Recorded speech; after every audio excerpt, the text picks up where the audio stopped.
buenas tardes a todas y todos. Muchas gracias por sumarse hoy a este conversatorio de la ciudad de Santa Rosa que denominamos autopercepción y empoderamiento. Ahora vamos a estar hablando un poco de eso. Nuestra invitada de hoy es Valeria Draque. Ella es counselor y es la fundadora y coordinadora de Planeta Diverso.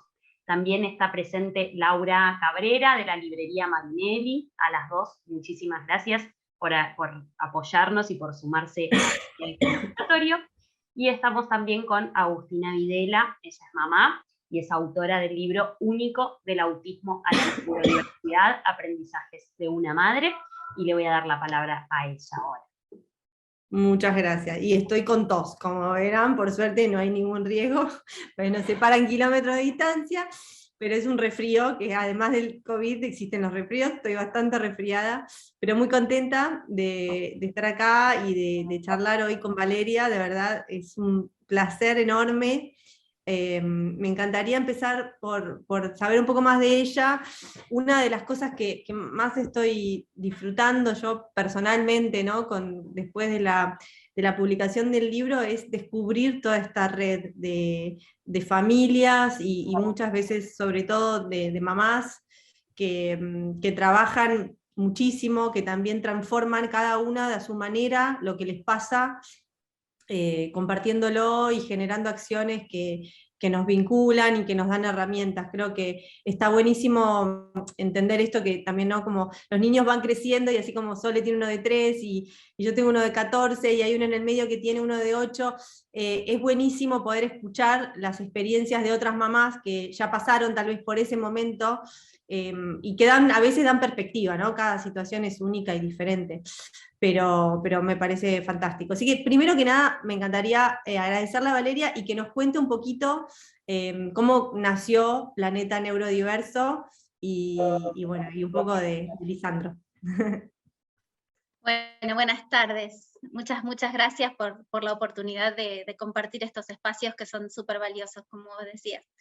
Bueno, Planeta nace en Santa Rosa. Hay alguna otra asociación que tiene que ver con esto, pero yo sentí que la perspectiva no representaba lo que a mí me había pasado y lo que yo veía, ¿no? Y esto que te pasó a vos también, Agustina, leyendo el libro, de ir investigando y leyendo, y bueno, todo eso me llevó a los activistas autistas, a las experiencias en primera persona. Me pareció que era una ausencia, ¿no? Que era notoria la ausencia de las voces de los protagonistas en todo lo que se hacía. Entonces me fui hacia ese lado, como Lisandro nunca tuvo problemas para expresar lo que le pasaba, su compromiso está en otro lado, y para mí es tan valioso ese testimonio, una vez que uno se puede procesar que el hijo que tiene, la hija, va a ser diferente, procesa diferente, se comunica diferente y tiene diferente manera de conectar. Una vez que uno lo procesa y lo entiende como una diferencia y empieza a ver las cosas desde otro lugar, su testimonio me parecía súper valioso y me parecía que faltaba eso. Así que en un rapto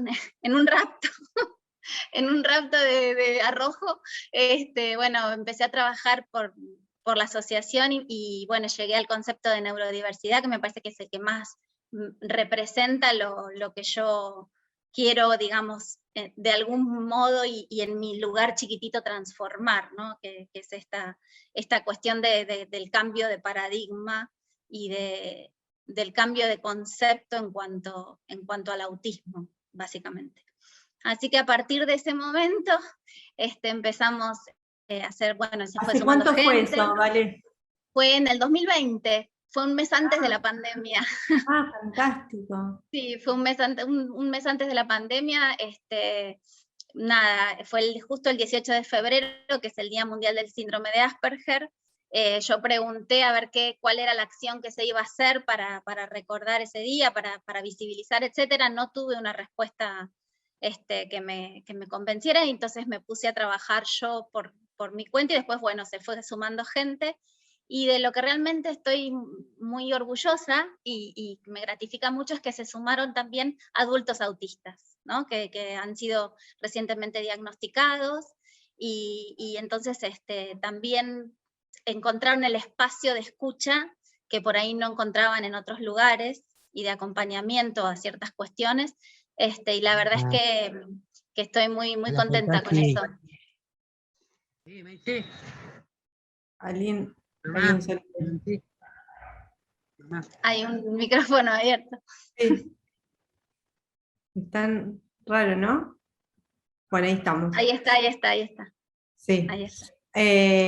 Bueno, es fantástico, es increíble. Bueno, las coincidencias, bueno, estamos como un momento frontera, me parece, ¿no? En este cambio de paradigma que tiene mucho que ver con el tema que estábamos proponiendo para hoy, ¿no? Del empoderamiento y la autopercepción. A mí me encantaría, lo digo desde el principio, yo hablo, enseguida nos enganchamos a hablar, pero la verdad, por favor, me encantaría que participen y que pregunten o que sumen o que comenten.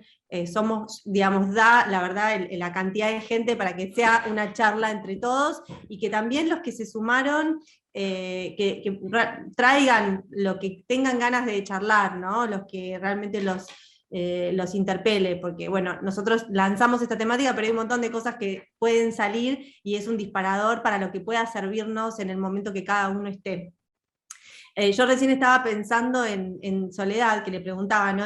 Que tiene un nene de 3, decía, y pienso como, porque en un momento dije, bueno, esta temática es muy una temática como de adolescentes, ¿no? Bueno, de un chico ya más grande. Sin embargo, me doy cuenta que cuán importante es que lo más temprano posible podamos empezar a entendernos de esta forma, ¿no? Porque justo antes de empezar el conversatorio decíamos con Valeria, bueno, esto de empoderarnos las familias, de sentirnos nosotros más seguros, de que hay que respetar, o sea, para mí, ¿no? Lo difícil es como dividir entre todo lo que la sociedad nos pide, que en realidad no tiene que ver con nuestro hijo, y lo que sí tiene que ver con nuestro hijo, que puede tener dificultades, ¿no? Realmente que necesite él trabajar para su bienestar emocional. Pero hay otras cantidad de cuestiones que se presentan que tienen que ver con la sociedad, con sus limitaciones, con su normalización. Con la mirada del otro. Con la mirada del otro, con su rigidez.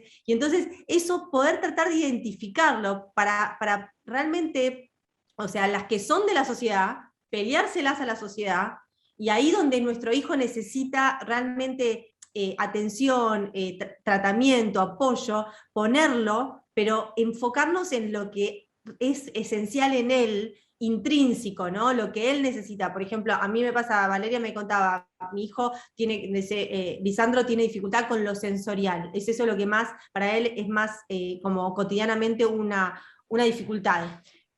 En mi caso, mi hijo tiene una gran desregulación emocional, o sea, tiene muchos vaivenes emocionales, y entonces vive las emociones de una manera muy intensa, que muchas veces o sea, interpreta las cosas de mala manera, lo enoja, etc.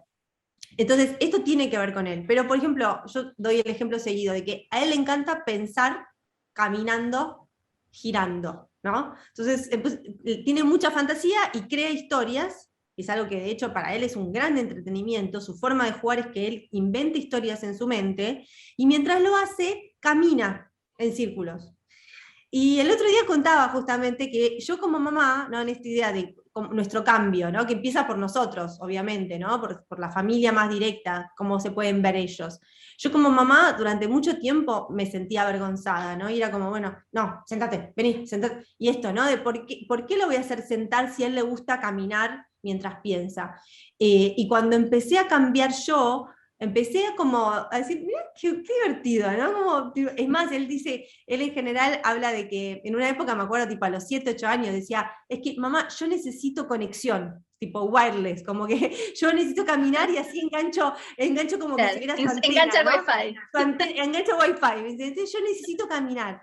Y cuando empecé yo a respetarlo, me pasó que de repente me encontré viajando, y ahora hace poco también en Palermo, me acuerdo, había 2 chicos que estaban andando, habían parado a andar en bici, chicos adultos, gente grande, que lo empezó a mirar y medio que se reían, ¿no? Como casi burlándose. Y en eso me acerqué yo, y me miraron y me dicen, no para, como diciendo, como, era una cosa medio, no era muy mal, pero era como, bueno, está un poco loquito, como, ¿no? ¿Qué está haciendo? Y yo los miré re seria y les dije, sí, es que él camina mientras piensa y gira. Y le encanta, y le hace muy bien. Piensa unas historias increíbles. Y los dos se quedaron como, o sea, porque Claro, no, claro. claro, no se imaginaron que yo lo iba a habilitar tanto, ¿no? Y a decir, bueno, ustedes son los Total. raros, o sea, no sé qué les parece de raro esto.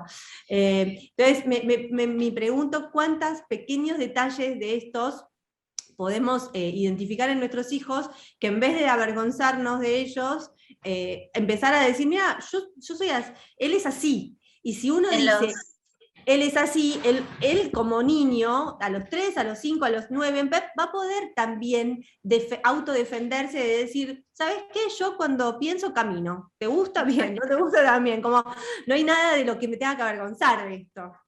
en los grupos de activistas autistas está esta defensa de los stimmings, ¿no? Que son estos comportamientos repetitivos que los ayudan a regularse. Y están muy en contra de las terapias ABA, por ejemplo, que lo que hacen es reforzar con estímulos positivos, con reforzadores positivos, cuando dejan de hacer los stimmings. Y en realidad lo que ellos dicen es que los stimmings, o estos comportamientos que los ayudan a regularse, son parte de ellos, son parte de su identidad.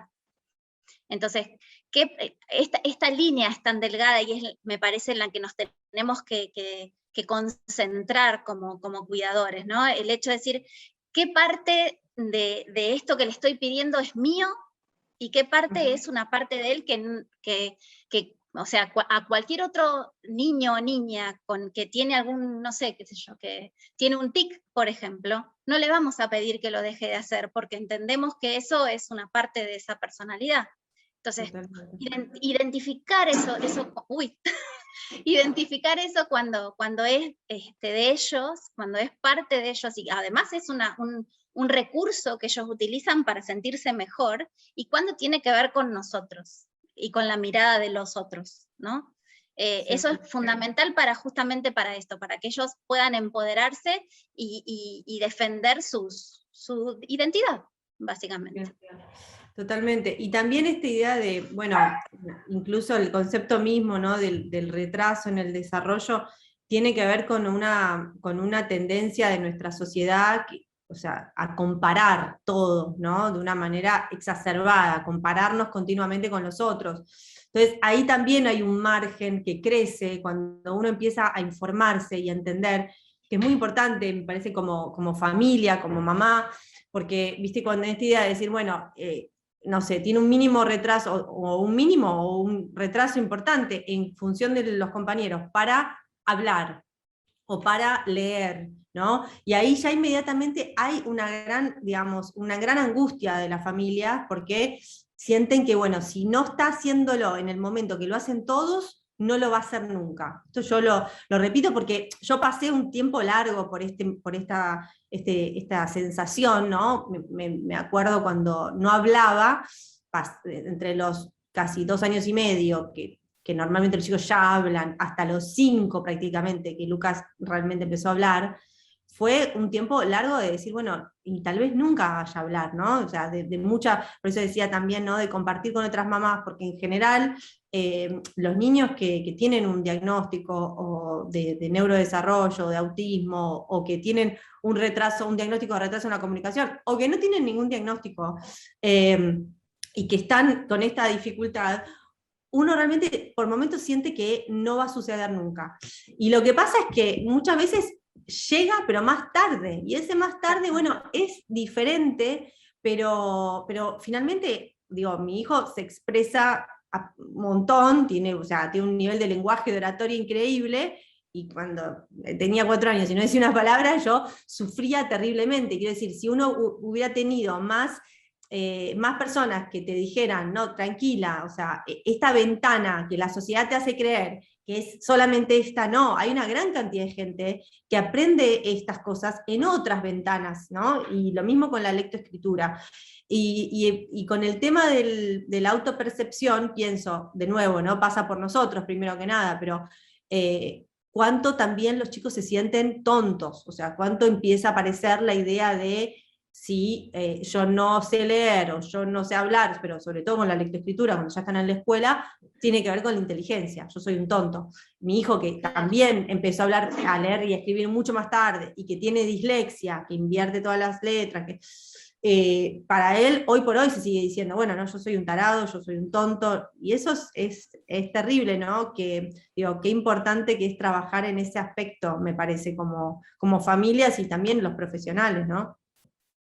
Y además tener en cuenta que el hecho de que no se comuniquen como uno espera que se comuniquen quiere decir que no se están comunicando. O sea, las formas de comunicación y de lenguaje son muchas, y hay chicos autistas que no adquieren el lenguaje hablado nunca, pero no quiere decir que no se comuniquen. O sea, está en nosotros brindarles las herramientas para que ellos puedan comunicarse, sistemas adaptativos, sistemas aumentativos, buscar, digamos, la manera de poder entender lo que ellos están tratando de comunicar. O sea, todo comportamiento, todo es una comunicación, ¿no? Entonces, también quitar la presión de decir, si no se comunica esto que vos decías, si no habla, no piensa. No, hay personas autistas no hablantes que han hecho doctorados, que son físicos, y que se comunican a través de una tablet, y que realmente no pueden expresarse de la manera tradicional que uno espera, que la sociedad espera. Pero eso no significa que no puedan pensar y desarrollar toda su cognición, digamos, de otra manera. O sea, no está mal, es diferente. Totalmente. Bueno, ahora hay un caso de un libro que se publicó, que se tradujo un montón de idiomas, que se llama La razón por la que salto. Yo lo compré, lo traje porque no estaba publicado en Argentina, me lo mandaron de España, y es un chico autista de 13 años, japonés, que escribió un libro, que él no tiene lenguaje, y escribió un libro a través de una tablet, se comunica a través de la tablet, como contaba Valeria, tal cual, y cuenta todo lo que siente y todas sus experiencias de esa manera, ¿no? Que sí, qué difícil ese mundo. Qué difícil y qué trabajo poder nosotros abrirnos, ¿no? Y qué importante, pienso, bueno, yo lo digo en el libro, ¿no? Como última frase, pero esta idea de que finalmente incluir es abrir nuestras propias fronteras, ¿no? Porque podemos realmente extender un poco nuestra manera de mirar, de entender, de percibir, ¿no? Que hay cosas que no tenemos registro, y que otras personas tienen otra forma, ¿no? Por ejemplo, esto de lo sensorial, es increíble. A mí me pasa, yo con Lu no tengo tanto como vos me contás con Lisandro, pero sí, por ejemplo, él agarra una remera y agarra y se arranca la etiqueta, pero de una manera como inmediata la rompe, la remera nueva, ¡tac! No lo puede tolerar un segundo. Y vamos a un negocio, por ejemplo, una quesería, y tiene que salir inmediatamente, sí, porque queda inundado, o sea, no tolera cómo les llegan los olores, ¿no? Entonces, esto por ejemplo, yo hasta que no me metí un poco en el tema, no se me pasó por la cabeza pensar que la intensidad sensorial de nosotros como seres humanos es diferente en cada uno de nosotros. O incluso la manera de percibir las emociones, la intensidad emocional también, ¿no? Entonces son todos estos registros de decir, bueno, yo me siento así, todos se sienten así, ¿no? Yo veo así, todos ven así. Somos así en la vida. Entonces cuando empezamos a registrar todas estas diferencias, de repente nos damos cuenta que nos hace mejores seres humanos con todos nuestros vínculos en general, ¿no? Que nos abre la puerta a un montón a una comprensión, ¿no? Una tolerancia del otro, y por decir, bueno, vos ves las cosas de otra manera, no estás en el mismo lugar que yo. Sí, y sería fantástico, bueno, como hablábamos en estos días y también en las entrevistas que hicimos del conversatorio, que la escuela pueda justamente celebrar esto. En realidad, realmente todas estas personas neurodiversas nos harían mucho bien a todos, ¿no? Porque es el esfuerzo también, digo, de poder pensar en el otro, a cualquier niño, a cualquier adulto, primero que nada, le hace muy bien, inmediatamente mejora, ¿no?, nuestra convivencia. Así que... Sí, a mí es una pregunta que me hacen cuando hablo, así cuando hay alguna acción y estoy difundiendo, me preguntan esto de qué hacen los compañeros, ¿no? ¿Qué hacen los chicos, los compañeros, si realmente le hacen sentir la diferencia? Y en realidad no, los niños y las niñas no son los que hacen sentir las diferencias. Los problemas, estas cuestiones que traemos, las traemos los adultos, las tenemos nosotros. Ellos la verdad es que no hacen ningún tipo de... Al contrario, se interesan, preguntan desde la curiosidad y desde la inocencia, defienden incluso. La verdad es que las mejores experiencias, en mi caso, han sido desde los compañeros y compañeras con respecto a la de los adultos, ¿no?, que le han tocado. Así que sí, la meta es la convivencia, ¿no? Totalmente. Que no, o sea, el hecho de tener que estar hablando de inclusión, de integración, tiene que ver con esto de que para que se produzca la inclusión, primero hubo una exclusión.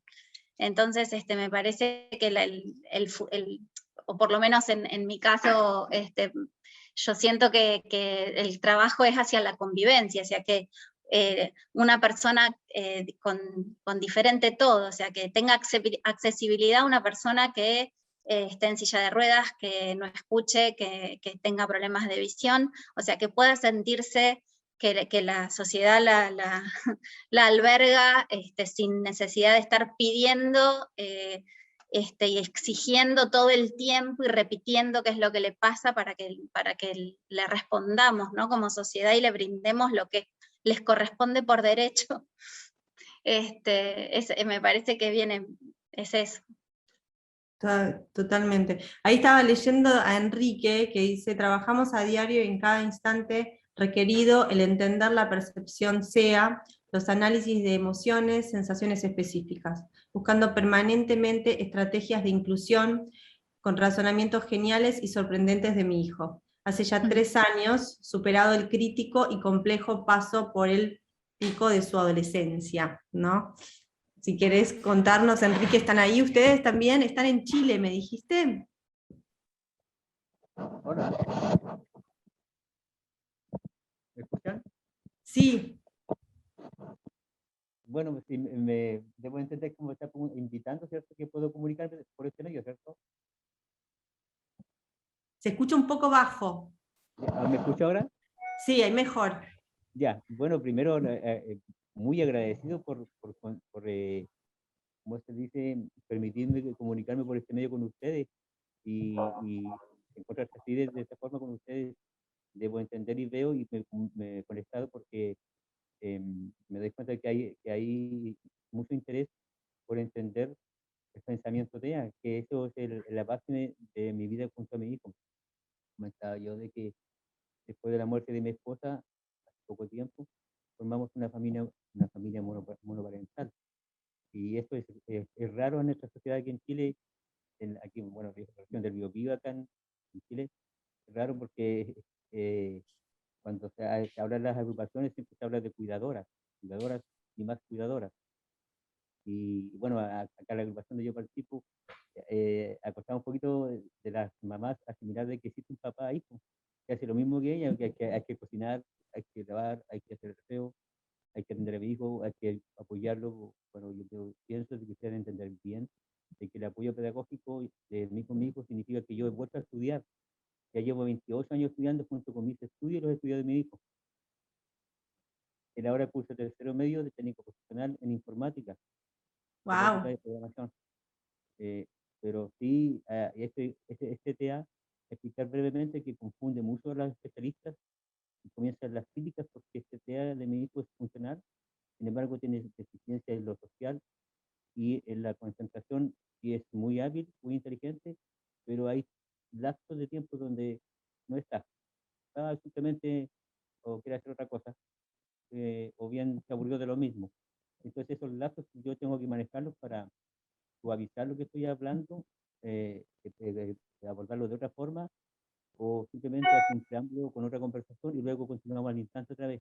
Y eso es lo que está dentro incluso de las adecuaciones curriculares.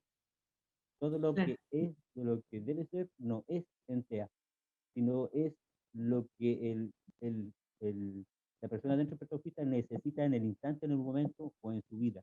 Por ejemplo, en el caso de mi hijo, es estar en el aula de recursos, aula de clase, sala de clase, todos los días no es para mi hijo. Lo que es que busquemos la adecuación en el del lugar donde él se desarrolla mejor. Aquí en casa mi hijo ha logrado convertirse en la mejor calificación del curso durante 2 años ya, después del paso de adolescencia como explicaba, pero lo cual no logró en el colegio, no lo lograron los profesores de pie, no lo lograron los profesores, lo logró en este caso mi hijo junto a su papá, que buscó cómo aprender a entender el cerebro producto de todas estas charlas que escucho a través de diferentes personas, de diferentes experiencias y también de leer mucho acerca de análisis psíquico, desde el punto de vista de la psicología, de entender la conducta humana y el pensamiento de un cerebro diferente, de percepciones diferentes. Y en eso me basa mi vida, buscando esta estrategia, y nos ha ido muy bien, hemos tenido mucho éxito, estamos proyectando también a futuro, y para ir liberando un poco el tema de la autonomía, el valeceboltulismo, estamos trabajando eso. Mi hijo feliz, mi hijo muy contento, yo también. Eso contarles. Qué bueno, Enrique. Bueno, felicitaciones, un gran trabajo haces. Sí, realmente eso que decías me parece que es lo principal, ¿no? Entender que, digamos, la guía siempre es el bienestar, ¿no? Emocional del otro, y es el punto de partida, y es a cada instante, ¿no? Como esta idea de no se puede imponer desde afuera las reglas y las normas y los tiempos ¿no? Y eso es lo que todo el tiempo de alguna manera nos desubica y a la vez nos vuelve a ubicar, ¿no? A mí me pasa que yo siempre digo que si no fuera por Lucas estaría corriendo todo el día y mi hijo tendría una agenda terrible de actividades, una detrás de otra, y esta idea de, bueno, de poder aprender a respetar sus tiempos. Y acá me pregunto también, y me parece que es siempre importante esto de comunicar estas ideas a otras mamás, porque muchas veces creo que, sobre todo cuando son chiquitos, pasa que como que tardamos tal vez en hacer esas adaptaciones, ¿no? O sea, a mí, o por lo menos mi experiencia fue esta idea de, bueno, tiene estas dificultades, bueno, corro a hacer un montón de tratamientos y de terapias y de apoyos, pero no me replanteo esto, ¿no? De esto que decía Enrique, bueno, ¿cómo él necesita aprender? ¿Cuáles son sus tiempos? O sea, ¿de qué manera él funciona? Entonces, y ahí me parece un cambio de enfoque a lo que normalmente la medicina, ¿no? Y en la sociedad en general nos invita, que es decir, bueno, nada, instituto neurológico, 3 sesiones de fonología, 3 sesiones de terapia, 3 sesiones, y le llenás la agenda el doble. Yo por lo menos le hice una doble agenda, o sea, no solo no podía con lo que no podía, sino que tenía todas estas, que algunas seguramente pueden ser interesantes, pero realmente hoy por hoy creo que lo más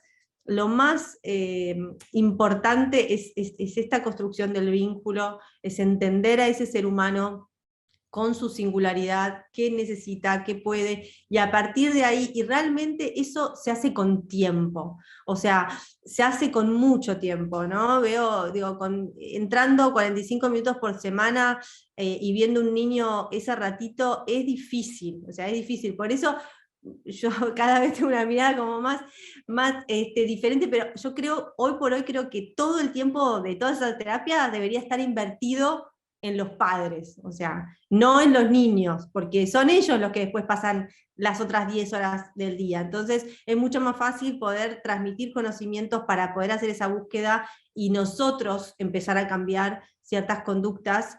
Y bueno, pasa por un montón de lugares, pero pasa también por estos que estamos charlando hoy, que tienen que ver con nuestra propia percepción de nuestro hijo, nuestro empoderamiento, y esta idea de que realmente puedas saber desde que tiene 4 años, de decirle, mira, todos los cerebros son distintos, no todos funcionamos igual, no todos aprendemos al mismo momento, y eso no nos hace tontos, ni retrasados, ni con un trastorno, o sea, tenemos diferentes momentos, y diferentes también talentos, ¿no? Eso me parece que en cuanto a la idea de la autopercepción y del empoderamiento, yo lo veo con Lucas hoy, mi trabajo como cotidiano, mi preocupación cotidiana es poder identificar, bueno, qué le gusta y con qué tiene afinidad, y tratar de desarrollar esos potenciales, ¿no? Y a veces son cosas que uno, digo, la sociedad en general descarta. ¿No? Como que nosotros estamos acostumbrados a ver en los hijos, decir, bueno, es bueno para lenguas, es bueno para matemáticas, es bueno para, o sea, tenemos 3 asignaturas, digamos, ¿no? Que son las de la escuela, pero bueno, o es bueno para los deportes, y ahí más o menos se terminó el espectro, pero nadie te dice, bueno, es bueno escuchando música. Y hoy por hoy ya tiene 14, y ayer estamos en un proyecto donde había un trabajo que tenía que ver con ponerle música a una producción audiovisual que estaban haciendo. Y Lucas tiene mucha percepción para, por ejemplo, entender los climas musicales, ¿no? Cuando una música es triste o cuando una música es alegre.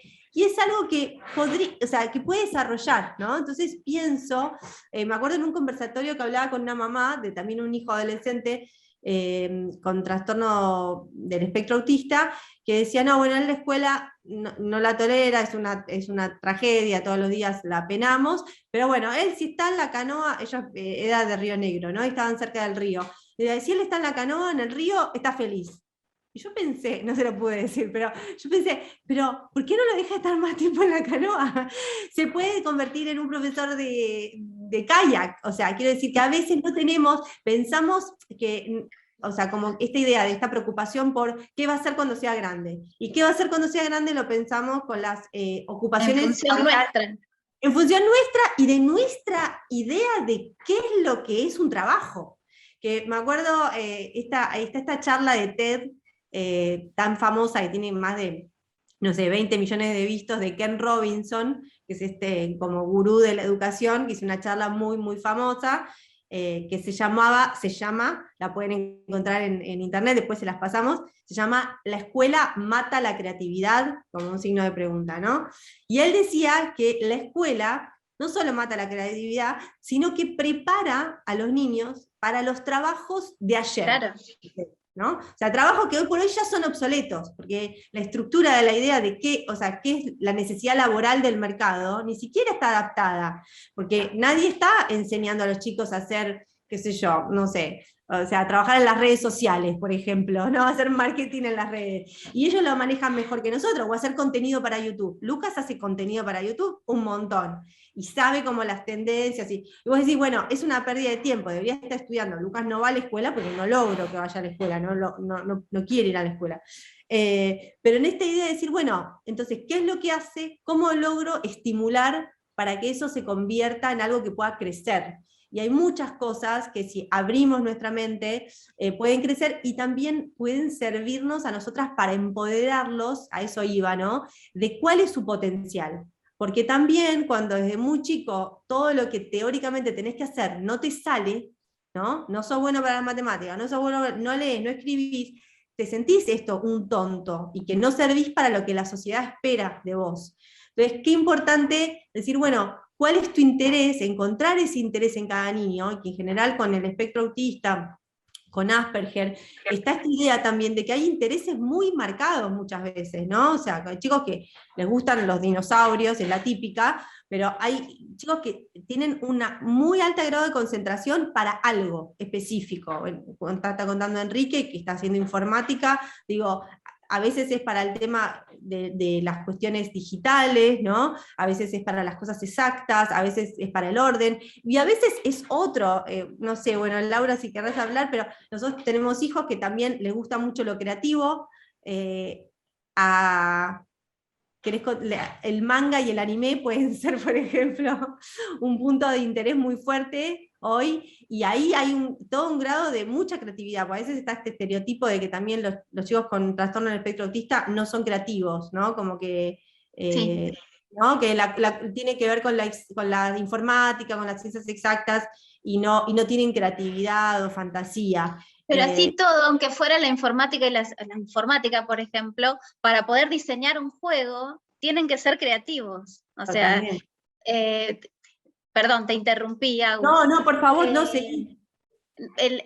Me parece que también tiene que ver con un quiebre en lo que nosotros traemos como aprendido, ¿no? Tenemos que desaprender y empezar a quitarnos de las expectativas que traíamos, y empezar a escuchar. Yo, gracias a Lisandro, aprendí a escuchar a mis hijos. O sea, escuchar lo que a ellos les interesa. A mí el hecho de frenar y plantearme, bueno, ¿no? Esto que me enseñó a ser una madre diferente, me hizo una persona diferente, porque descubrí un potencial luchador que no sabía que tenía, por ejemplo. Pero te conmina a que tenés que frenar y escuchar. Y a partir de eso, una vez que uno se calza esos lentes, ya es para todo, o sea, pasa todo por ese filtro. Entonces ya no solo lo escucho a él, por supuesto, escuchás a todos y a todas. Y entonces hay un montón de cuestiones que cuando uno cambia la mirada, se da cuenta que están obsoletas, pero aparte ellos mismos te lo dicen. O sea, ¿por qué me voy a poner yo a leer un cuadernillo así, con letras en blanco y negro, si lo busco en internet y tengo un video súper fantástico que en 15 minutos me contó todo eso que me dormí a la segunda página? O sea, cambió. ¿Por qué nuestra receta tiene que ser la que está bien? O sea, no. Y entonces, seguimos, viste, con esa situación, la seguimos machacando y machacando, y la verdad es que no. Realmente, tanto si nuestros hijos tienen alguna condición como si no, escucharlos es muy valioso, tienen una visión del mundo, una percepción del mundo que es súper rica y con un montón de aristas y de costados que nosotros no podemos ver por una cuestión generacional. Es súper importante esto, ¿no? Quitar un poco el foco del famoso adultocentrismo y escuchar, ¿no? Escuchar en general. Y en cuanto al empoderamiento de las familias, esto que todavía traemos, ¿no? De dejar todo en manos de los profesionales y hacer todo lo que nos dicen como si fuera un manualito, también está cambiando. O sea, hay todo como, va de a poco, pero es un poco de resabio todavía del modelo médico rehabilitador que traemos, ¿no? En cuanto a discapacidad, que la palabra del profesional era palabra santa y uno ya entregaba el cuerpo y ya no le pertenecía. O sea, y era, digamos, uno es valioso en función a lo que se pueda rehabilitar y normalizar. Esto está cambiando junto con todo este movimiento de neurodiversidad, etcétera. Y hay como otra mirada que dice, o sea, que refuerza esto de que los expertos en ese niño, primero el niño, ¿no? El niño o adolescente, la persona con la condición es la experta. Nadie como ella, como él, va a saber lo que le está pasando y de la manera que está viendo las cosas. Y otra, la familia, que, por ejemplo, en mi caso, que mi hijo fue diagnosticado a los 12 años, yo durante 12 años desarrollé herramientas intuitivamente para hacerle la vida más fácil. Entonces, ¿qué mejor que la familia que vivió eso para saber qué es lo que qué es realmente lo que le hace bien? O sea, vos decís, desarrollás, cuando lo ves que está en crisis, sabés que alejate y déjalo, que vaya a dar una vuelta al patio, ¿no? Entonces, me parece que es ese modelo nuevo del traje a medida, ¿no? Del enfoque centrado en la familia, que tiene que ver con esta carrera mía que es el counseling, que desarrolló el enfoque, el creador del counseling, o el padre del counseling, desarrolló esto que se llama enfoque centrado en la persona, y a partir de ahí viene todo esto del enfoque centrado en la familia, del traje a medida. O sea, cada persona y cada familia debe diseñar el camino, digamos, de lo que ese núcleo, esa dinámica en particular necesita. No, la misma receta no nos va a servir a todos, porque todos somos distintos.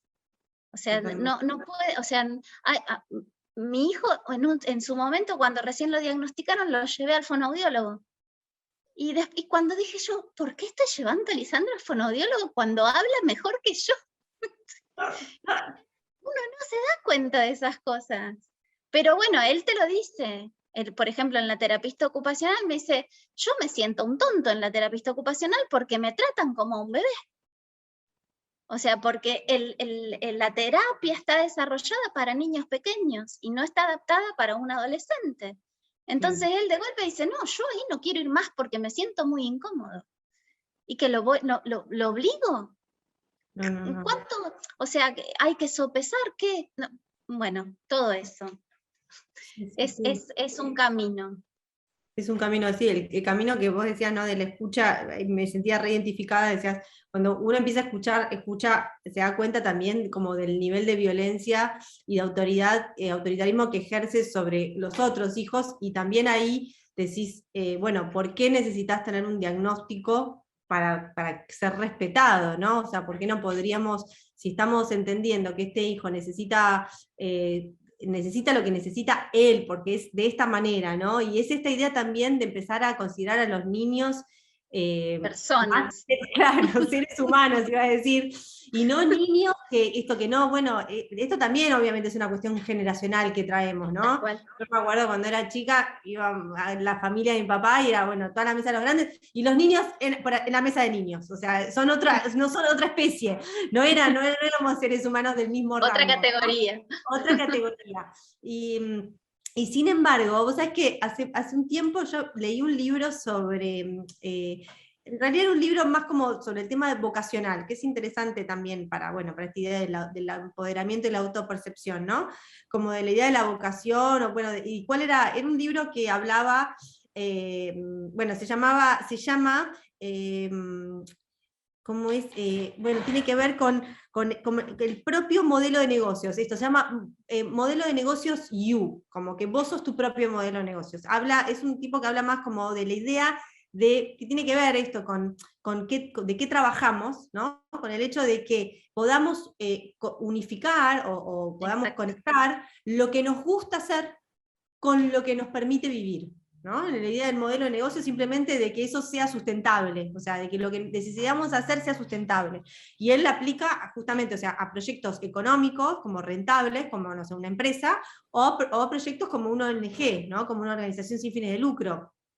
Pero la idea es que lo que vos quieras hacer tiene que ser, o sea, sustentable, ¿no? Y que te puedas mantener. Claro. Y en ese libro a mí me trae, recuerdo muchas anécdotas, porque es interesante en esta idea también, lo reveo para los chicos como los nuestros, ¿no? Que son más particulares, y contaba, ¿no? De gente más o menos en los 40 que llega a crisis laborales, ¿no? Crisis de vida, donde se da cuenta que no le gusta lo que está haciendo. Y muchas veces le va bien, pero no es lo que quiere hacer en la vida. Entonces contaba de una mujer que dejó todo y empezó a reflexionar, empezó a hacer como coaching, ¿no? Como una terapia, de ver qué le gustaba hacer. Y descubrió que lo que le gustaba hacer era salir a correr y estar con perros. Y entonces terminó desarrollando, esto es en Chicago, como una pequeña empresa donde salía a correr perros. Que no es lo mismo que salir a caminar con perros. No, claro. Ella los sacaba a correr de verdad, ¿no? Ella corría tipo 10 kilómetros con los perros, ¿no? Y había armado esta empresa y la había empezado a ir súper bien. Y cuenta así de anécdotas de personas que empiezan como a definir y a crear algo muy específico que tiene que ver con sus gustos. Y finalmente lo que dice es que la mayoría de las personas que hacen como ese trabajo de reflexión se dan cuenta de que lo que quieren hacer es lo que les gustaba hacer cuando tenían entre 8 y 10 años. Y es increíble porque muchas veces, ¿no? Para mí fue súper determinante como toda esa anécdota, porque fue esta idea, ¿no? De realmente tomar en serio a los niños en lo que les gusta. Porque muchas veces uno dice, no, es chiquito, ya cuando sea más grande vas a ver, ¿no? Y sin embargo, es como cuando tenemos esa edad, muchas veces estamos más conectados que en la adolescencia, o cuando terminamos la escuela, que ya medio que perdimos registro de qué era lo que nos gustaba, ¿no? Porque ya... No, y aparte, hago lo que hablábamos con Germán el otro día, o sea, el hecho de que vos entras en la escuela y sos un envase vacío que llenan de saberes que no importa si te importan, si te interesan o no, no se toma en cuenta lo que esos niños traen, se les enseña a qué hora, cómo, de qué manera, y llegan al final del secundario y no tienen idea. Totalmente. Por eso yo pienso que también yendo a todos los niños con trastornos del desarrollo, con síndrome de Asperger, autismo, que muchas veces, vuelvo, tienen intereses específicos, como también desde más chicos poder, nosotros como mamá, yo no estaba en este momento, cuando era más chico, tan liberada, ¿no? También de esta presión social, pero cómo poder pensar una educación que esté más en sintonía con lo que, primero, con lo que necesitan desarrollar realmente, y con los talentos que tienen realmente, ¿no? Yo siempre pensaba, decía, bueno, Lucas, o sea, tiene un quilombo con las emociones y con los vínculos terribles. Necesitaría pasar mucho más tiempo en ese tipo de temáticas, pero no, cognitivamente no tiene una dificultad, digo, o sea, yo sé que no sabe nada de matemáticas porque nunca las estudió, pero sé que el día que las quiera estudiar las puede aprender, porque no pasa por ahí su dificultad, no es intelectual la dificultad, pero sí es emocional y social. Entonces digo, realmente yo lo tengo que, o sea, tratar de solidificar o de generar una base, apuntalar en esta parte de su desarrollo, que es la que más le cuesta. Y por otro lado, también tengo que darle tiempo en las cosas que naturalmente le salen bien y para los cuales puede llegar a desarrollarse, que también va a necesitar tiempo, ya sea diseñando un videojuego o creando música en la computadora, que son cosas más específicas y que uno, no digo, en esta idea de educación tradicional, que por lo menos yo tenía antes, es como, bueno, no, esto viene más adelante. Yo pienso ahora en estos nenes que tenemos tanta dificultad en llevar adelante esta educación, ¿cómo no repensar otra educación distinta, que no es la general, y no sé si la general también debería ser así, estaría bueno, pero que se enfoca mucho antes en cuáles son realmente sus deseos? A mí me pasa, bueno, mi otro hijo, por ejemplo, tiene 11, está bien, no todos tienen tal vez intereses tan marcados, pero algunos sí, y tiene una pasión por la cocina, ¿no? Y desde los 9, o sea, le encanta eso. Y yo con todo esto también lo tomé con otra importancia. Decir, bueno, a vos, o sea, él hoy me dice, yo quiero ser chef. Bueno, si vos querés ser chef, tiene 11 años, o sea, hay que, ¿para qué va? Digamos, vamos a, o sea, por lo menos, no sé si, no te digo, no es que no va a ir a la escuela, pero ¿cómo generar más tiempo para que cualquiera sea su interés, puedan desarrollarlo? Y una vez más, insisto, sobre todo en niños que se ven, que se sienten en esta idea de la autopercepción, se sienten tan como estropeados, desvalorizados en tantas áreas, y eso es terrible para la autoestima, ¿no? O sea, terminás no queriendo hacer nada porque te pensás que no sos capaz de nada. Tal cual es así. Sí, es súper importante, me parece, pero en general, digamos, ni siquiera tiene que ver con esto de las condiciones particulares. Una llega a esa conclusión después de un camino, ¿no?, transcurrido, y de que le toca mirar, porque en general, esto de que hablábamos hoy, de andar corriendo para todos lados, si no te toca cerca, no te das cuenta de esas cosas, ¿no? Y cuando uno cae en esto, realmente sería súper importante que hubiera un cambio de mirada en este sentido, ¿no? Y hay modelos de escuelas que tienen como esta mirada. Lo que pasa que, bueno, no son accesibles para todos. En general son escuelas privadas, no están, por ejemplo, nosotros en La Pampa no tenemos, en Santa Rosa, perdón, no voy a hablar de toda La Pampa, no tenemos, estaba en su momento la escuelita que yo les comentaba, mis hijos fueron un tiempo a una escuela experimental, que ya no está más acá, entonces no está como opción, ¿no? Uno por ahí le gustaría tener esa opción. Sí, estoy de acuerdo. Igual yo estoy más, bueno, como charlábamos también el otro día, en esta idea de decir, bueno, ¿qué hay en el medio? ¿No? Me pasa, bueno, Laura y una mamá que se está sumando de Montevideo, que participó un poquito la hija en algo que emprendí este año, que bueno, funcionó un tiempo, como todas las cosas, porque yo ahora mi hijo no le da mucha pelota.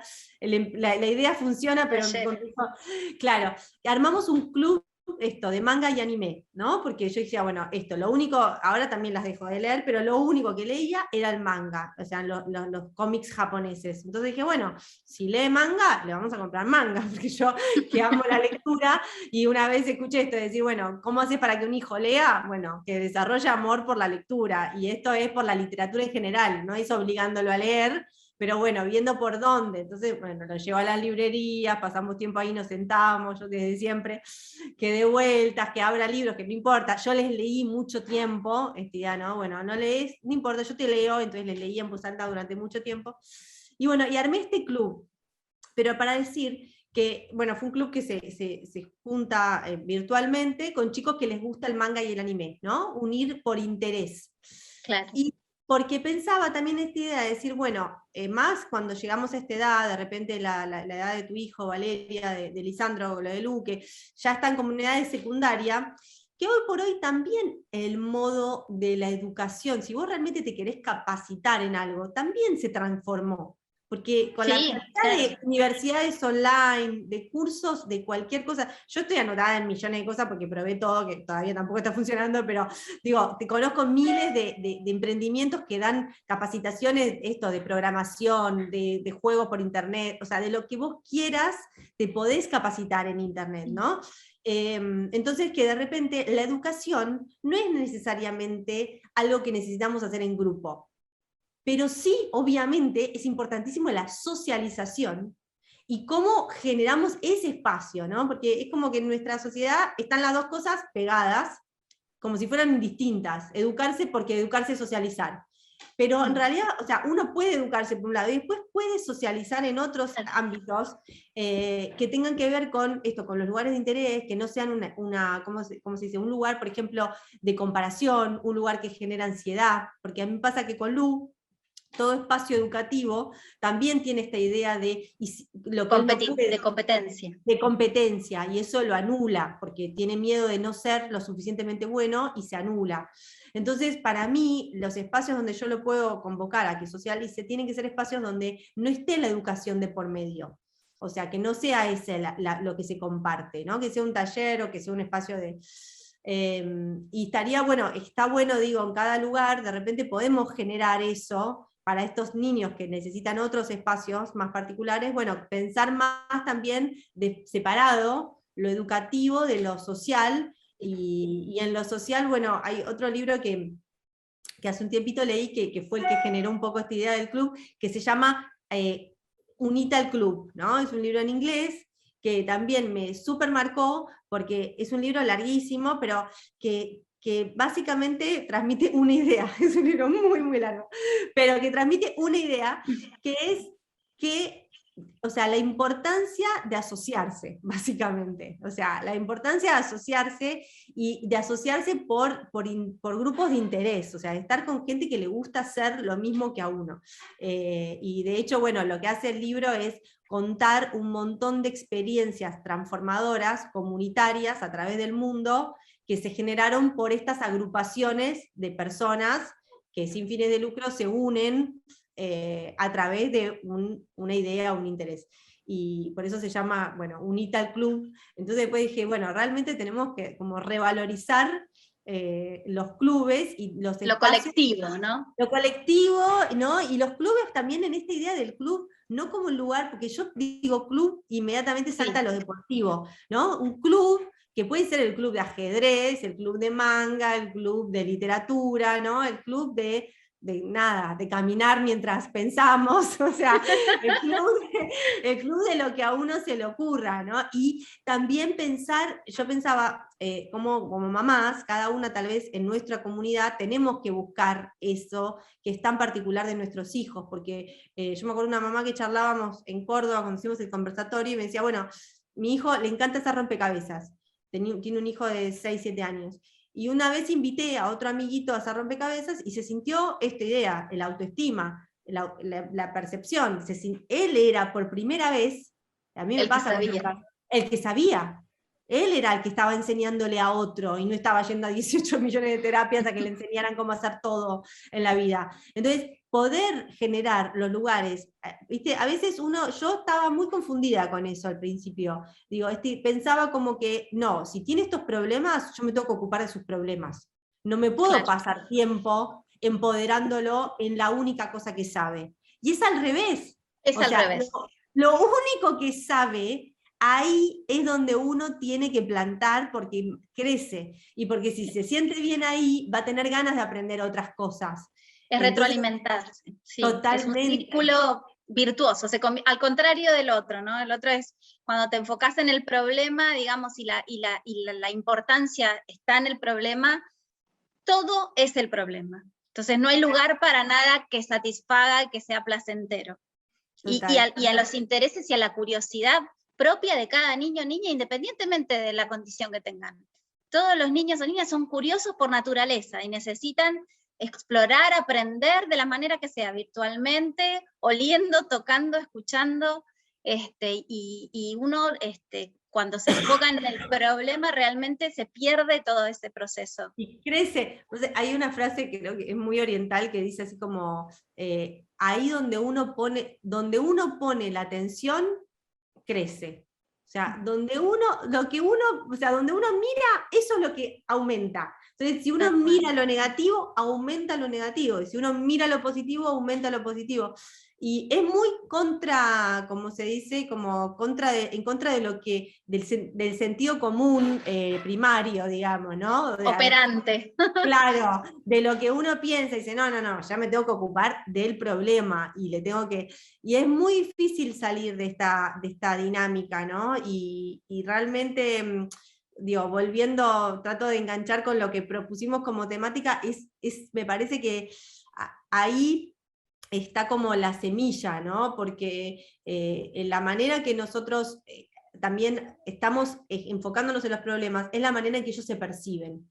Y eso para mí fue también como una especie de punto de inflexión, que yo lo cuento en el libro, cuando estaba haciendo todos estos tratamientos y los llevaba a un instituto neurológico a los 8 años, y de repente yo cuento en el libro que un día estaba en la sala de espera y había casos de adultos realmente con mucha dificultad, que medio que los obligaban a entrar, y estaban los médicos con delantal, y yo lo estaba esperando ahí, lo estaba sosteniendo, porque se aburría en una sala de espera para entrar a un consultorio de 2x2, sin ventana, ¿entendés? Hacer la terapia de fonoaudiología por 30 minutos, y yo dije, ¿qué estará pensando de él mismo? ¿No? Claro. Ahí fue Está donde enfermo. dije, claro, estoy enfermo, soy un chico. Entonces, en esta idea de eso no lo tienen en cuenta, o sea, ¿cómo no estamos pudiendo entender que no hay un tonto del otro lado? O sea, hay un niño, una niña que puede percibir todo esto que genera alrededor de él. Entonces, cuanto más medicalización generamos alrededor, también está esta percepción de yo soy una persona que está rota, que hay que arreglar y que está enferma. Y cuando cambiamos la perspectiva y podemos dar apoyos, pero en un ambiente natural, en un ambiente orgánico, dentro de la casa, dentro de los vínculos, por eso digo, me parece que somos nosotros los que nos tenemos que capacitar para que todo lo que pueda tener que llegar, llegue, pero no de esa forma, porque de esa forma es contraproducente. Yo dije, yo no sé todo esto, no sé a dónde voy, porque para mí fue realmente muy como arriesgado, ¿no?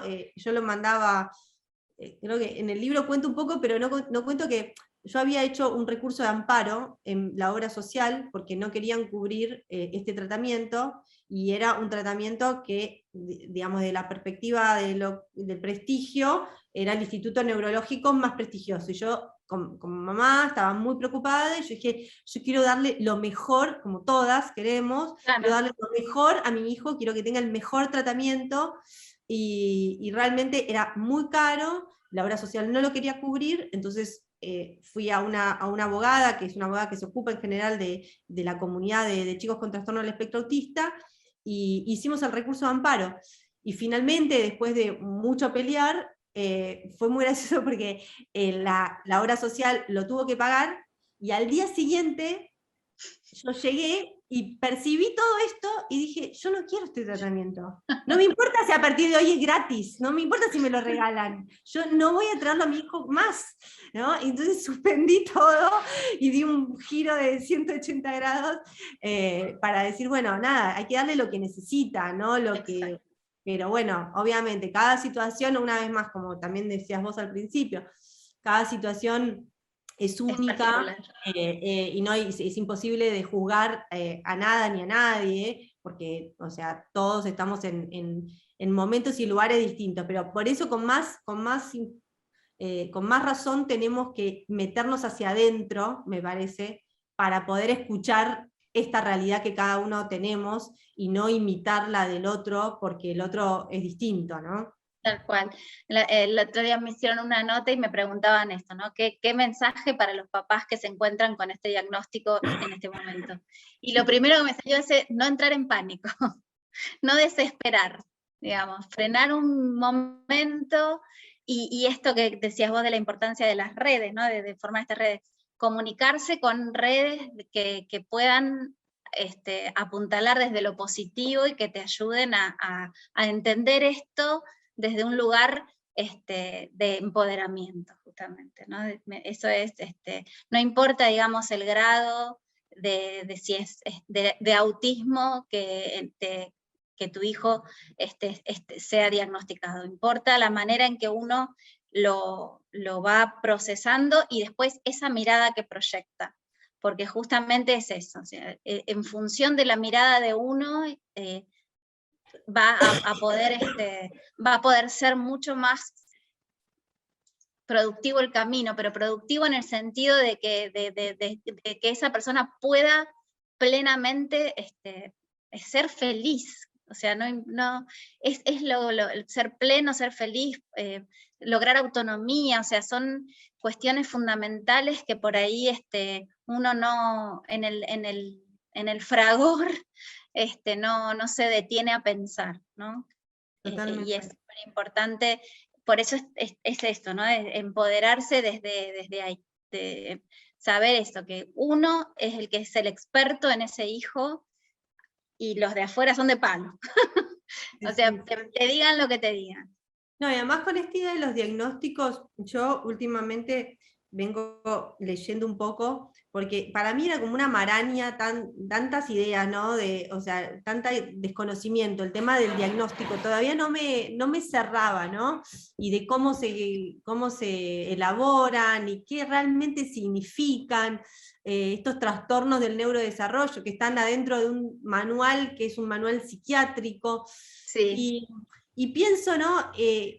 Me enteré de algunas cuestiones que me ayudaron a relativizar enormemente todo esto, ¿no? Porque uno cuando habla de diagnóstico parece que estuviera hablando, como decías al principio, ¿no?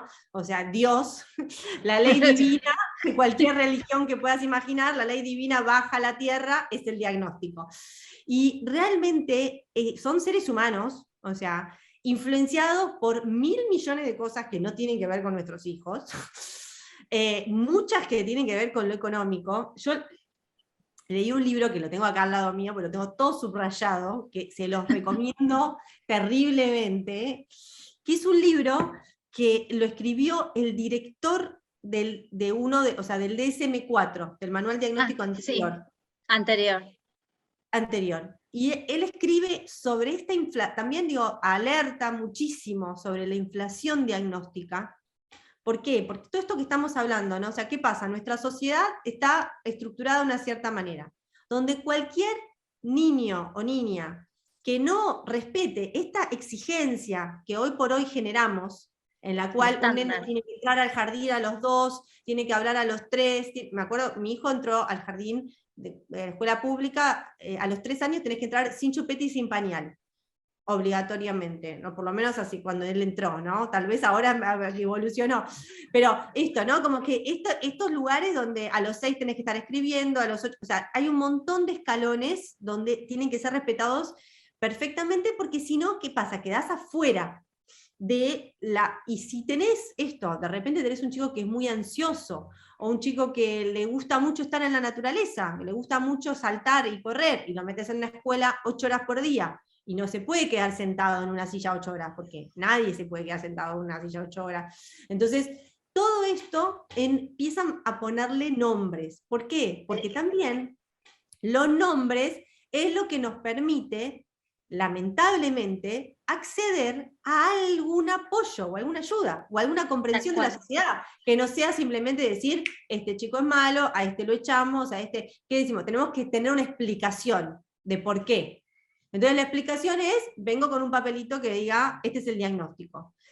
Y si entendemos el diagnóstico de esta manera, bueno, vaya y pase. El problema es cuando nosotros como mamás, como familia, y a ellos les hacemos creer que ese diagnóstico es cierto, en el sentido de que realmente tiene un trastorno o él tiene un problema fundamental o una discapacidad, porque de hecho esto, o sea, cuando uno hace todo esto, lo que hace es saca un certificado de discapacidad, en la idea de que está discapacitado. Entonces, en esto que estamos hablando de la autopercepción, hay un montón de quilombos que se generan, y que este hombre, que te digo, no, o sea, no es un anarquista que viene del campo, o sea, fue el director del DSM-4, habla de que realmente hay una verdadera inflación diagnóstica, por lo tanto, que se diagnostica mucho más de lo que se diagnosticaba antes, por todas estas razones. Entonces, gente que antes no tenía diagnóstico, hoy por hoy lo tiene, y lo tiene también porque, bueno, en Estados Unidos, y esto va a venir para acá también, cada vez se receta más medicación para los niños. Y acá esto también está sucediendo. Obviamente mi hijo tiene una medicación, pero cada vez es más, ya sea por déficit de atención, ya sea por autismo, los niños empiezan a estar medicados a los 3, a los 4, a los 5 años. Y bueno, lo que él dice es, por lo menos en Estados Unidos, él habla de realmente un gran negocio de la industria farmacéutica, y para que, digamos, pueda vender estos medicamentos, los niños primero tienen que tener un diagnóstico psiquiátrico. Entonces, los diagnósticos de niños que salen ligeramente de la normalidad están siendo cada vez más fáciles de dar. Todo esto, digo, para poder poner en contexto, y una última anécdota que quería contarles, que para mí, obviamente, todo esto es nuevo, y cuando lo empezás a leer y a descubrir, para mí aliviana, ¿no? Aliviana el peso de esta idea de que uno pensó que estaba teniendo una sentencia definitiva. Yo ahora escucho mucho, bueno, el autismo es una enfermedad, lo dicen mucho, ¿no? Es una enfermedad de por vida. Y yo pienso... Me muero. No, sí, se lo dice mucho, y es de por vida, ¿no? Y es de por vida, me parece que tiene que ver con una idea de decir, de no imaginar que esto se va a ir, que no sé qué es lo que esto se va a ir, pero bueno, yo pienso en esta idea de poder entender que como algo, digamos, la idea de algo de por vida, cuando mismo el autismo como término va cambiando de significado. En estos últimos 30 años quiere decir cosas distintas, y yo estoy segura que dentro de 15 o 20 puede ser que se llame ser neurodiverso. No neurodivergente, claro. Claro, neurodivergente, pasa a ser... Ustedes, miren, esta anécdota para mí es como, te da la pauta, ¿no? De cómo nuestra sociedad va cambiando, y en la mirada, hasta el año 80, la homosexualidad era parte del manual. Era un trastorno psiquiátrico ser homosexual. Entonces digo, en esta mirada de que la sociedad entendió que el género, o sea, no es una enfermedad y que es una decisión personal, o sea, la neurodiversidad, muchos dicen que es el próximo paso, donde hay un montón de listados, o sea, hay un montón de trastornos, o sea, que hoy están presentes en el manual diagnóstico, que en el futuro tal vez dejen de serlo, porque la sociedad entienda que eso no es un trastorno. O sea, que tener dislexia no es tener una discapacidad de aprendizaje, es que escribir distinto, ¿no? Entonces, nada, me parece que es re importante que nosotras podamos tener esta perspectiva, o sea, nosotras quiero decir, nosotras, nosotros, las familias, las personas que estamos en contacto, los terapeutas, para poder hablar con las familias, para que entiendan que lo único importante es el niño o la niña que tenemos enfrente y lo que hoy necesite para estar mejor como apoyo en su vida. Y que eso va cambiando, o sea, definitivamente, o sea, todo, o sea, va cambiando él, va cambiando la sociedad y va cambiando la medicina. Por lo tanto, nada puede ser para toda la vida. Nada, definitivo, ¿no? O sea, ni un matrimonio, ni nada. Nada. Claramente me el matrimonio ya dijo que no. Me parece por ahí que está todo como de la mano, ¿no? Esta noción que estamos, que si bien está desde el 2006 la Convención por los Derechos de las Personas con Discapacidad, que habla del modelo social de la discapacidad y que dice esto, ¿no? De que las discapacidades se dan en los contextos y no son las personas las que tienen las discapacidades. Se está internalizando muy de a poco, tenemos los resabios del modelo médico, tenemos esta cuestión de las personas autistas que lo viven como una identidad, que le han podido poner el nombre a todo eso que los mantenía fuera de la sociedad como frikis, como raros, como le pudieron poner un nombre y ese nombre les quitó el peso de ser culpables de actuar distinto. Yo, por ejemplo, una de las personas autistas adultas que acompaño, él dice que encontrar el diagnóstico le salvó la vida, porque hay muchas personas que están mal diagnosticadas, justamente por esta cuestión, y han sido medicadas durante toda la vida, y encima mal medicadas. Entonces, me parece que todo este cambio que se va dando, que también es un proceso, va de la mano, ¿no? Esta cuestión, porque, digamos, todavía necesitamos los diagnósticos para poder acceder a ciertos lugares. Además, este diagnóstico te quita el peso de la mirada social de que sos distinto, de que te portás diferente y de que no entras dentro del estándar. Y es un papelito, como vos decías, que te piden las instituciones para poder brindarte las adaptaciones que por derecho son tu derecho, valga la redundancia. Entonces, me parece que es esto, ¿no? Es todo un camino y que en este caso nos ha tocado también, y que también depende de nosotros este cambio de mirada y esta introspección y este procesamiento de toda esta información que vamos teniendo para poder desde nosotros mismos hacer estos cambios, sin perder de vista el afuera, ¿no? Las otras personas que también necesitan de estas famosas palabras, de estos señalamientos. Exactamente.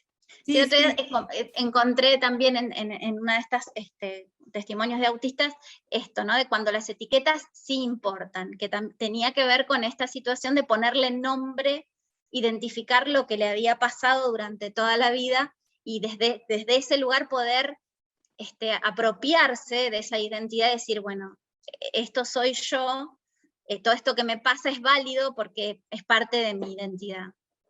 Seguro, seguro. Sí, es un tema muy complejo, que yo lo que en general trato de pensarlo de esta manera, para mí es como, tiene que haber como una mirada, o sea, de la casa para afuera, como una posición frente a la sociedad, donde las etiquetas sirven, y después una posición de adentro de la casa e interna en nuestra vinculación como personas, y ahí donde no pueden existir las etiquetas, porque no hay una etiqueta que le pueda servir a dos personas juntas. Entonces, eso lo tenemos que tener como muy claro, me parece, a la hora de nosotros pensar en nuestros hijos y de vincularnos con ellos, porque además también, el otro elemento también complicado, claramente, es que a veces las etiquetas quieren decir diferentes cosas en diferentes lugares, en el sentido de que de repente decís autismo y hay gente que te dice, ay, pobre, no puede, no siente emociones, claro, no habla, o no puede relacionarse porque no se emociona. Sí, mi hijo se emociona bastante, digo, emoción le sobra. Claro, como esta idea de que es tan amplio el espectro de particularidades que habilita la palabra, porque justamente la idea del trastorno del espectro autista es tan enorme que en algún punto, bueno, es como que entra todo, entra todo en cualquier cosa, pero no, es una etiqueta que sirve para un montón de cosas. Yo la estoy usando un montón, también en esta idea de empoderarme.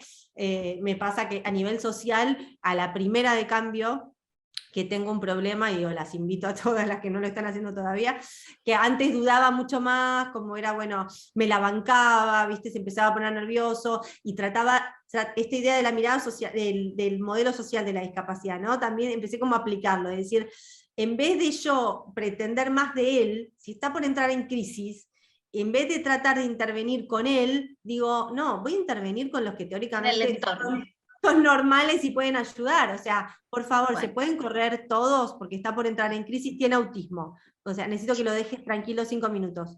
Y entonces te decía, ¿no? Dar el espacio, o sea, cómo podemos intervenir en los que lo rodean. El otro día fuimos acá estoy en Capital Federal, a los lagos de Palermo, y también se nos rompió el bote, y paramos, y el señor, era un chico de 20 y pico de años, nos decía, no está roto, tienen que hacer así. Y nosotros le decimos, no, sí está roto.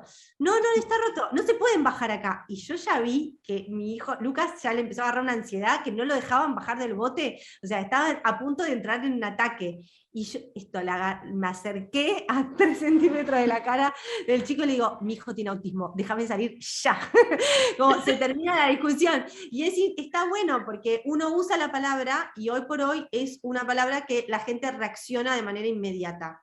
Y está bien, es importante, y en eso ha sido un camino, ¿no? O sea, se ha popularizado el término, y vos decís autismo y la gente reacciona. Realmente no sabe bien cómo reaccionar, por eso como no hace nada, es buenísimo.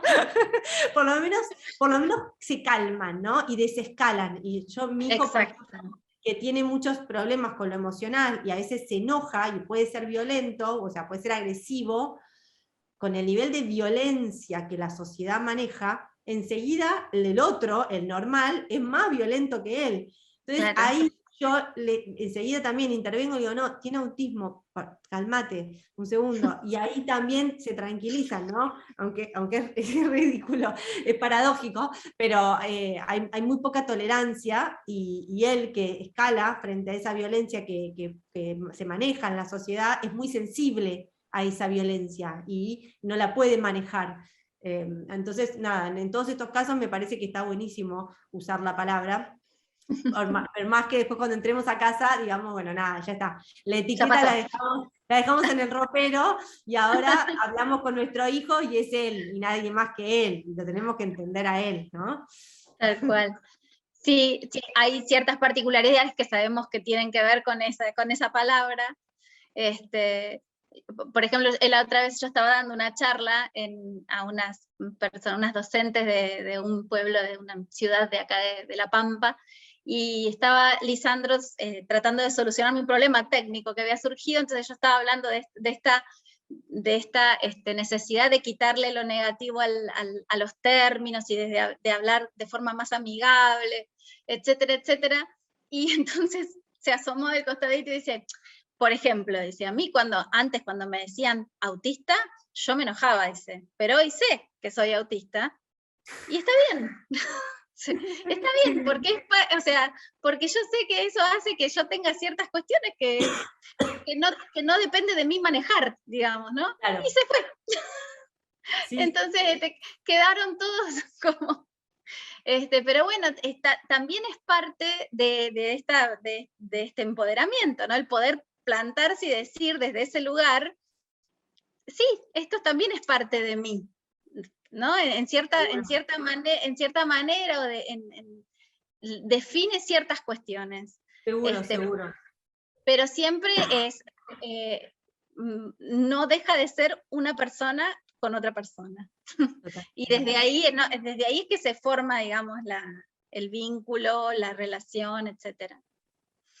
Debería haber más, no sé si hay tanto, yo, un poco el libro nació, yo viví un tiempito en Estados Unidos, y como vos decías, ahí hay mucho más relato en primera persona, ¿no? Y me encontré con muchos libros de testimonios, y después, bueno, con muchos libros de médicos, y también con muchos libros para niños sobre la temática.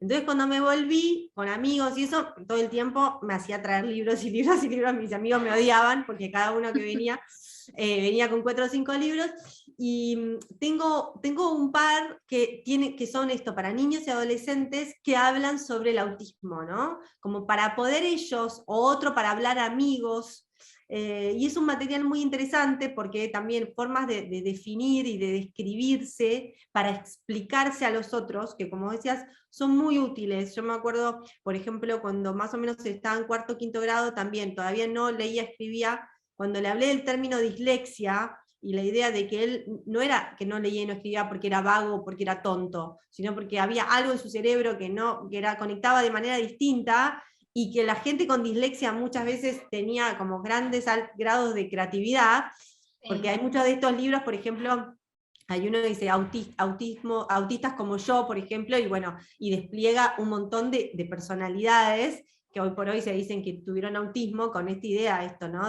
Que es un término que no, o sea, no discapacitante, Que sino no limita. Claro, que no limita, sino que decir, bueno, hubo grandes genios de la historia, personas que hicieron mucho por nuestra sociedad, que fueron diferentes, ¿no? Que no eran como neurotípicos.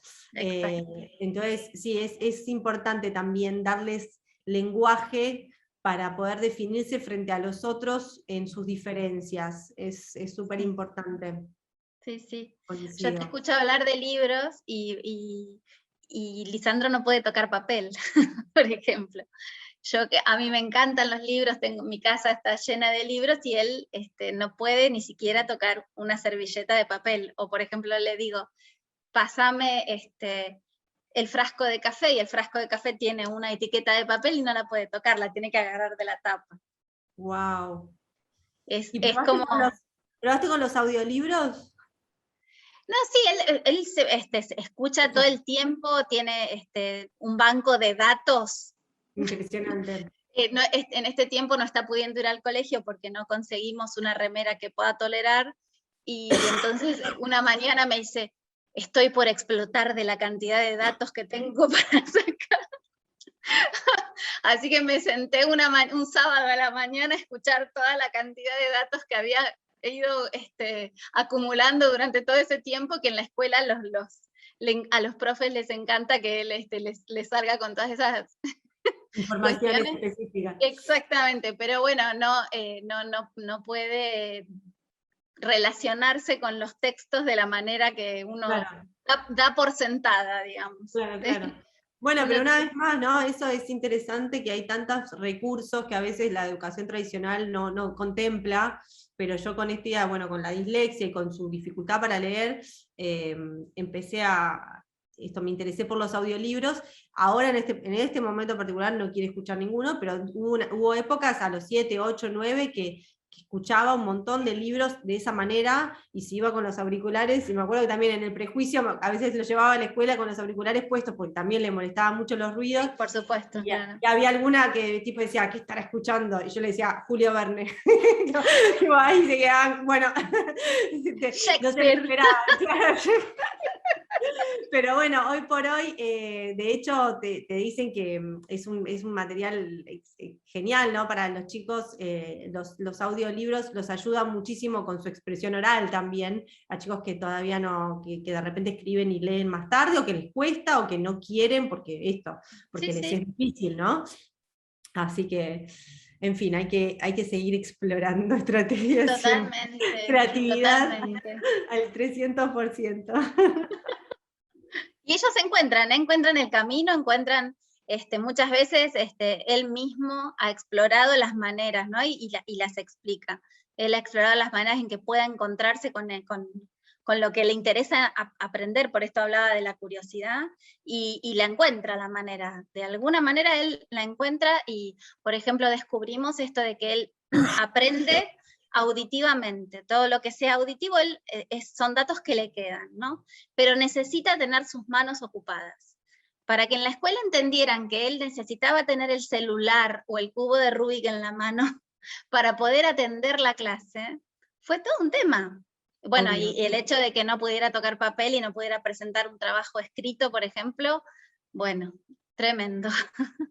Pero son caminos que se tienen que ir explorando y barreras que forzamos para que se amplíen. O sea, Alfredo, que estaba por ahí, ha ayudado bastante en el puente con el colegio, y bueno, hay que buscar la manera, sí, y aparte de escucharlo a él, a ver de qué manera él lo plantea y lo necesita, ¿no? Porque yo puedo ir y decirle en el colegio que necesita cierta cuestión, y después va a decir, no, así no, es así. O sea, es necesario escuchar, básicamente.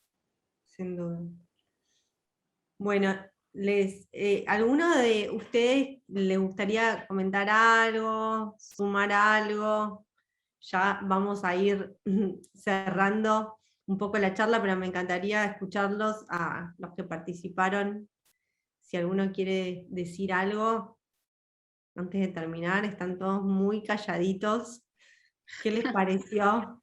Algunos los vemos por video, así que los vemos muy concentrados. Sí, Laura. Estás muteada todavía. Ahí está. Ahí está. Perdón, ahí está, creí que lo tenía que hacer Nadia. Es muy interesante lo que plantean, chicas, y lo que pienso es que hay tanto por hacer desde la afuera. Creo que ustedes como mamás o como familia hacen un montón de cosas y le buscan la vuelta desde todos los lugares, pero me parece que falta muchísimo acompañamiento desde la afuera, que ojalá que lo puedan lograr. No sé, Vale, cómo te irá acá en la provincia o en nuestra ciudad, con esas cosas, esto que hablan de, no sé, los condicionamientos, las etiquetas que se les ponen, no solamente a chicos con algún diagnóstico puntual, como el caso de sus chicos, sino con cualquier otro, porque cualquier chico que no encaja enseguida le buscan a ver qué diagnóstico le podemos dar para poder encasillarlo y ver de qué manera le ponemos un nombre y nosotros seguimos con el resto. Eso me parece que es una tarea recontra difícil y en donde hace falta cantidad de cosas por hacer. Pienso en la escuela porque es lo que más conozco desde mi trabajo en la librería, pero se me ocurre que también se les debe presentar la misma situación en un club, en un deporte que quieran practicar, cualquier círculo en el que ellos quieran empezar a moverse. Me parece que se deben encontrar con un montón de barreras que ojalá desde esa fuerza que veo que tienen puedan abrir y levantar. Gracias, Laura. Gracias. Gracias, Laura. Acá en La Pampa tenemos una dirección de transversalidad en la educación, siempre se me confunde el nombre, que está a cargo de Ladio Schirbecher, que trabaja maravillosamente, realmente hace muchísimo. Por supuesto que después depende de las personas, ¿no? En las escuelas, ellos desde Inclusiva pueden hacer un montón de cosas, han hecho de hecho, y Ladio se ocupa personalmente de cada caso. Cuando yo voy preguntando, pidiendo algo, siempre ha estado y siempre ha respondido, pero el tema es que después dependemos de las personas que están en las instituciones educativas y de la línea que se les baja desde la parte de la dirección. Entonces, si eso no se flexibiliza en el sentido de que se capacita y esa capacitación penetra, digamos, es muy difícil que suceda. O sea, me parece que es un trabajo que tiene que ser permanente. permanente para que vaya permeando en las diferentes capas etarias, ¿no? Hasta que lleguen a las direcciones, porque nos pasa eso, nos pasa. Incluso pienso que, no sé, una charla como esta, sobre todo informativa, porque me parece que hay muchísimo desconocimiento del tema, hubiera sido importante que participaran, al menos escuchando familias, padres, no solamente educadores y docentes, que no veo muchos, también familias, porque pienso, no sé, un hijo mío también puede tener un compañero con el y de qué manera, no sé, en un cumpleaños, o invitarlo a mi casa, o de qué manera ayudar a mi hijo a que se relacione, o a que le facilite las cosas, y básicamente me parece que hay desinformación y también poco interés en involucrar con el otro, porque si no, algo haces, abrís alguna puerta para informarte. En eso, ojalá cambie alguna cuestión como para que las cosas les resulten un poco más fáciles. Gracias, muchas gracias. Gracias, Laura, por el comentario, muy interesante, todos son unas genias, aprendo muchísimo, muchas gracias. Gracias, Lau, por estar. Bueno, les agradezco muchísimo, Agustina, no sé si me escuchan. Sí, Alfredo. Yo estoy con el video apagado porque, bueno, he tenido una situación particular hoy, pero no quería dejar de escucharla. Realmente uno sigue aprendiendo muchísimo cuando escucha a las familias y cuando podemos trabajar conjuntamente.